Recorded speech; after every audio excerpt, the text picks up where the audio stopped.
गावी सासरे आले ना तर मला असं स्वयंपाक करायला खूप जास्त आवडतं आणि क्रिशेचं बोरनान मी सासरीच केलं यावेळेस, तुम्ही बघितलेच असणार.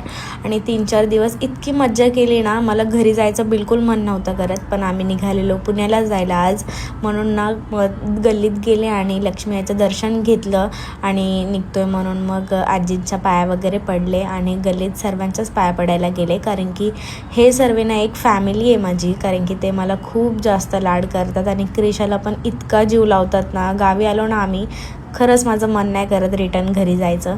नंतर सासऱ्यांचे पण पाय पडले आणि मला आरतीला सोडून जायचं बिलकुल मन नव्हतं करत आणि क्रिशाच्या काकाला क्रिशाला सोडायचं मन नव्हतं करत. नंतर आजीला बाय बाय केल्या, रिक्षा आलेली, मग त्याच्यात बसलो आणि निघालो बस स्टँडला. मग बस वगैरे पकडून आले पुण्याला. दुसऱ्या दिवशी मी आले क्वार्टर्समध्ये, कारण की मला डॉक्युमेंट घ्यायचे होते काही, आणि फौजींनी सगळं सामान एका बेडरूममध्ये टाकलेलं, सर्व घर खाली करून, कारण की ना गेस्ट येणार होते आणि तो प्लॅनमध्येच कॅन्सल झाला, गेस्ट नव्हते येणार. मग रिटर्न मला ते सामान पूर्ण क्वार्टर्समध्ये सेट करायचं होतं, म्हणून समोरच्या ताईंनी मस्त जेवण बनवलेलं, चिकन बनवलेलं माझ्यासाठी.